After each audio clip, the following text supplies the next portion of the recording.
Okay, folks, so we've got a lot to prepare for this week. Numero uno, I want to give you an update on plays that I'm tracking as we approach this week. Numero dos, I want to talk about something alarming that I'm seeing in terms of this overall market and the economic recovery and what you need to know. And the only thing I ask of you is that you hit that ravishing like button, and also don't forget to subscribe either. Okay, let's go ahead and start with an update on plays, and specifically short squeeze stocks that I'm tracking as we approach this week. Number one is Xela.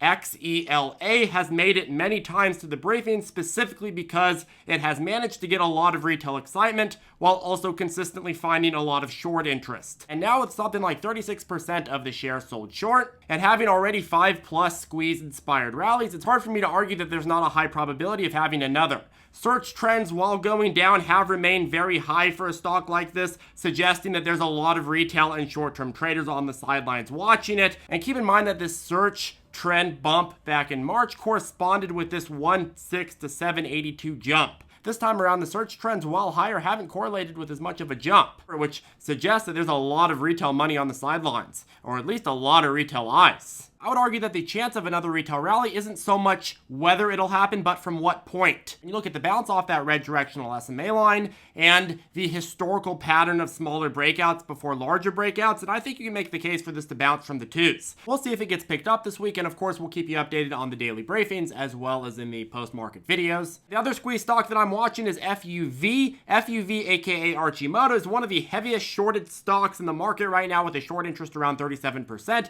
It's also been basically barcoding for months, and it's been attempting a new breakout. If retail picks up on this in any large-scale community, I would not be surprised to see that inflow push this into a squeeze hype play. Do I like the company itself? Well, let's just say it's not a passion of mine. But when you're looking at the setup for a trade, the support it found at 12-ish and rotating back and forth in that 12 to 18 channel, and you combine that with the low market cap, it suggests that this has a very, very solid chance of being picked up as another short squeeze play this week, and we'll keep you updated. Okay, moving out of short squeeze stocks, let's go ahead and talk about tomorrow. So NIO, XPEV, and Lee will be reporting deliveries tomorrow. I believe Lee already reported deliveries. Let's see. Yep, that's right. Lee reported very, very good delivery, so we're going to see what NIO and XPEV does. They might be out by the time you watch this video. But this is what we call a conviction building week. When it comes to buy and hold plays, the whole reason that you're buying and holding them is because you have conviction in them. And conviction is like a relationship. You have more trust in the relationship if it's proven to you that it can do what it says it's going to do. Trust can be earned, but trust can also be broken. And conviction is very important because it allows you to hold through volatility and be encouraged to buy at dips. But at the end of the day, of course, conviction is built through actual numbers, and performance on deliveries amidst this chip shortage will be huge. Now, in total context, all three stocks had a round of panic sell-offs amongst fear and anxiety over Chinese crackdowns, and then had a sizable bounce back towards the end of the week. Now, the idea that China is trying to crush all of their EV companies that they spent so much money and time and effort trying to build up is a very, very tough sell for me. Behaviorally, the Chinese government almost always favors their own domestic companies, obviously. And if the narrative that the Chinese government is going to come in and overregulate a lot of these EV companies is true, well, they're going to be disproportionately allowing Tesla to succeed in that market, and Tesla's already the leader in that market. The entire EV industry in China was built by aggressive subsidies and insane incentives that allowed the industry to get to where it is now, which is also expanding into Europe. In NIO's case, the average analyst price target puts it at $64. Earnings are forecasted to grow 72% this year. You see similar healthy metrics from both XPEV and Lee. Okay, now it's time for the main entree. So the market has, over the last few weeks, pushed back into total futtery, and there's multiple fronts to this. Of course, you look at this Rona situation, you have another sequel to the story with the Delta and Gamma variants, and the tone is slowly changing from, will we have more restrictions, to,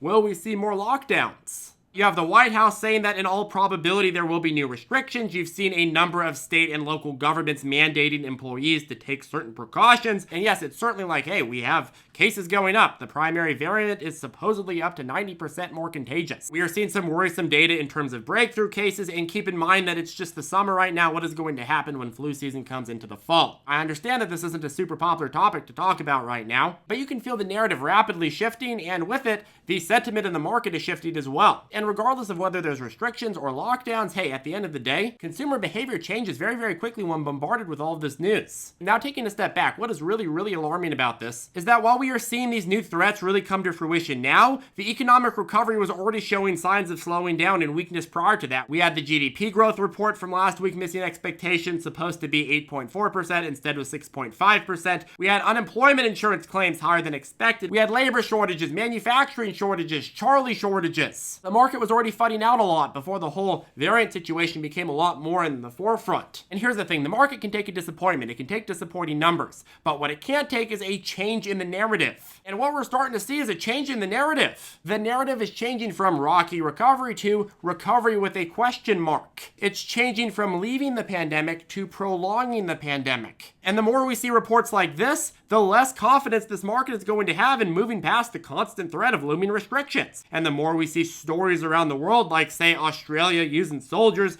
to help police in Sydney check that people who have tested positive are isolating, the more people are going to be worried that increased measures are going to come around the corner here at home. And in terms of some future setbacks, you look at some of the sectors that were driving the most growth in this recovery in terms of jobs and getting back to business, industries like leisure and hospitality, airlines, retail stores, various forms of entertainment. All of these sensitive industries are quickly under threat again due to the variant, and most of them are trading well above pre-COVID levels. And you combine that with the fact that we were already seeing, again, a slowing recovery. We have massive shortages of both labor and materials, and we are heading into flu season. Well, it's not hard to see why the market's fighting out a bit. Again, GDP growth was slowing down even before this variant started factoring into the numbers. And this upcoming week, we do have another jobs report. And I used to preach that we want a report that's healthy, but not overly healthy, because that would have panicked the market about inflation concerns. But now it's more important than ever that the market at least meets expectations. I don't even want to imagine how the market is going to react if those numbers miss heavily. Shouldn't be seeing yet the impacts of the variant on this jobs report. So if you're already seeing misses despite that, hey,